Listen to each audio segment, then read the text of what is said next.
Hey, I'm Danko Jones, and if you're not in the now, you're in the nothing. I say,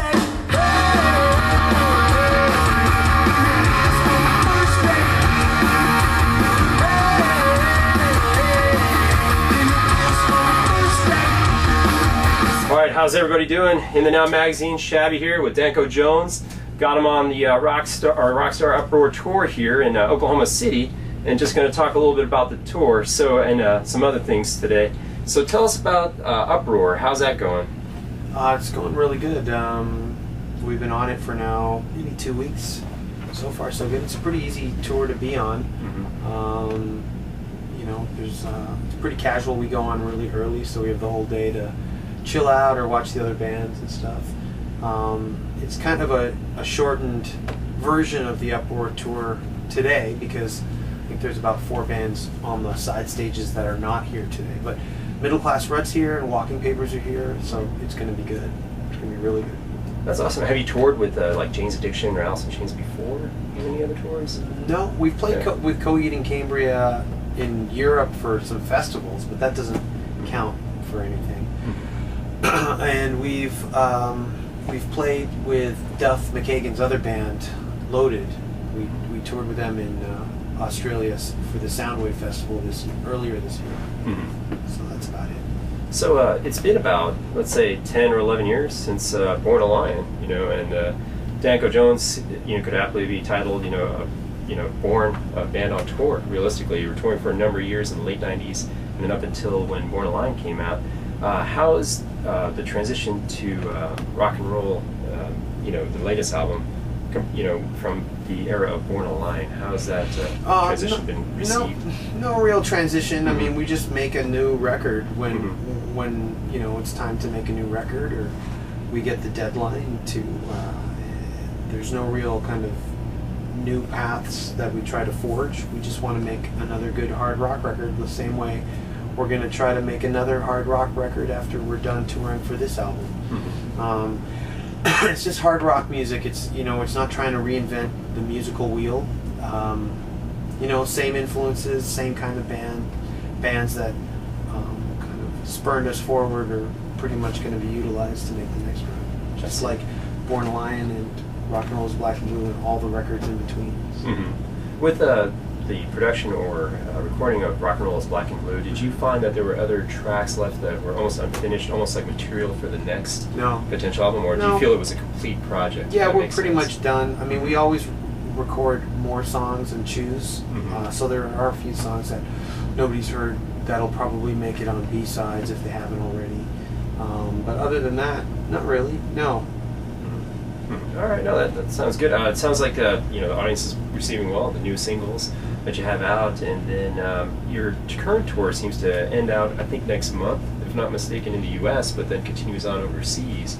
So you're looking forward to going back overseas again? Well, yeah, this tour, UPROAR tour, ends September 15th, and then we have about 5 weeks off, and then we start just a Scandinavian tour, like a 3-week tour we're doing in Sweden and Norway and Finland, which isn't really Scandinavia, but it's part of the tour. That's going to be about a little over 3 weeks, and then that'll be it for the year. And maybe give or take a few dates early next year, we're going to start working on the new record. I see. Okay. It seems throughout all the years, for all the albums you all have worked on, that you still continue to tour even during that process. How do you find that correlates with the recording process? Do you find that you have enough time, or fuels the process, if that makes sense? Yeah, that's something that I kind of in hindsight would consider a folly to do. I think the best thing to do is to just concentrate on making a record, writing the record, recording the record with no real hiccups in between. We've done records where we've had to pause the session because we had to go on tour, which I really think was the wrong thing to do. We've done that for a few albums. So hopefully with next year, we will have the time to just concentrate on making the record. I gotcha. And then with the current label, Bad Taste, is that who you're going to anticipate producing in the next album with as well? Or? You never say never. You never know, but it's always been Bad Taste. Really, it's been them for the last 12 years. So I don't see any reason why we should change. That makes perfect sense.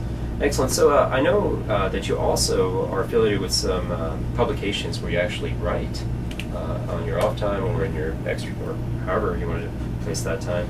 Do you find yourself having adequate time to still do that, even through the recording process and the touring? There's a lot of downtime in recording, and there's a lot of downtime in touring. Don't let other bands fool you and think that it's so tough and rough. It is, like, it can be mentally, but there's a lot of time where you do a lot of nothing, and it depends on how you fill up that time. Like, some people just like to watch movies, or some people like to do other things. I like to just write. So I've been lucky enough to find people who are willing to accept my submissions and post them or print them or what have you. And Jesus Christ, this fly. Getting a free ride here today, huh? Yeah. What was I saying? Yeah, I've been lucky enough to have editors who will take whatever it is that I submit. I write for a few, not too many publications, but enough to keep me busy. So. That's good. And also, you have other projects such as your spoken word tours. I know you've done some in the past and then some recently within the last few years. Do you anticipate maybe possibly revisiting that as well? I only did spoken word between 2004 and 2005. Not even 5, just 2004. And I did a little tour, and that's like 9 years ago. And wasn't there one at Wacken? I did one at Wacken when they asked me in 2011 for the 2012 Wacken. And luckily I was prepared enough to do it, but I haven't done it since. And all I did was I lectured on Kiss, and I did it for Wacken. And I'm not really sure if I'm going to do it again. I'd love to, but just time permitting.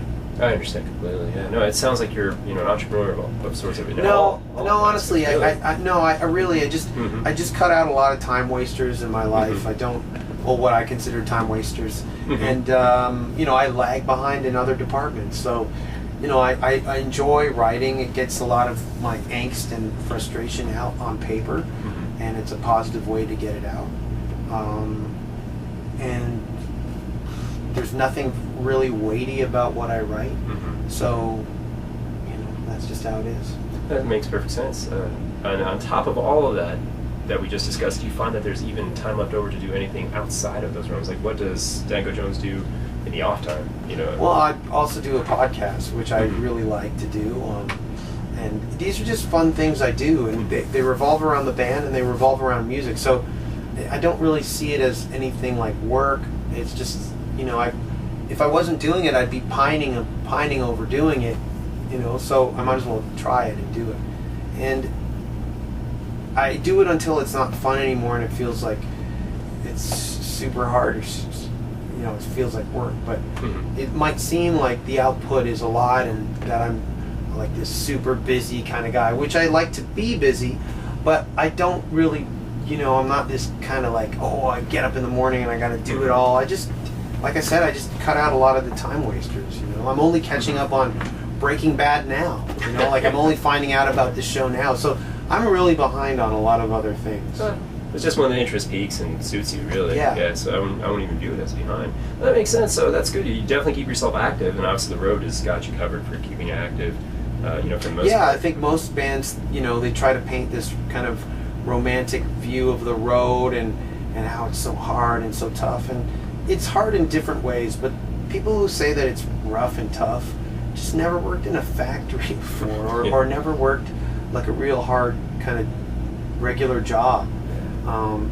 With expectations and things like that. I mean, even some of the people I admire, like, who paint this romantic picture of it, or this like hard, work of drudgery, and it's all bullshit. Well, no, you offer a very unique perspective. Fans, really don't see that. They will typically see the glory and, understand there is some hard work behind it. But you paint a very good, accurate picture of the additional time that's available, really, if you concentrate. Yeah, I mean, it's efforts. fun. There's a lot of, there's a lot of great things about it. There's a lot of shit things about it. But when I compare the shit things about being in a band and touring full time and having it be your main job. Mm-hmm. It doesn't compare to other people's, jobs, 9-to-5 jobs. I mean, it doesn't compare in the sense that it's pretty lightweight when you compare it to other people's jobs. I hear you. No, that makes sense. And then lastly, I was just going to ask you, if I were to ask you, what was the last song you heard, like on your MP3 player, iPod, whatever music device you had, a CD, what would it be? Could you recall it? To be honest, Vex the Void by Portal. Oh wow, no, that's good. It's always the most unique answer, to offer somebody. Yeah, I listened to that yesterday, and Clavera Attack's new album, Mayer. Mm-hmm. And do you find that listening to certain tracks, even when you're recording, kind of helps shape that or influence that project at the time? Yeah, I mean, I don't necessarily think our next album is going to sound anything like Portal, but you heard it here first. No. Yeah, I mean, yeah, sometimes it rubs off like newer albums, but I mean, we're a hard rock band and we work within a certain tradition, so it's an compared to other kind of bands and musics that they play, ours is kind of middle-aged, in terms of the genre of music. We call from like AC/DC, ZZ Top, and some punk rock here and there, and some classic rock here and there, and some just other sources. So nothing brand new. So when we do another record, we go back to those sources. Makes sense.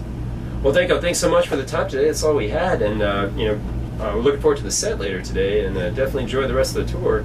So thanks again from In the Now magazine, Danko Jones. We'll see ya.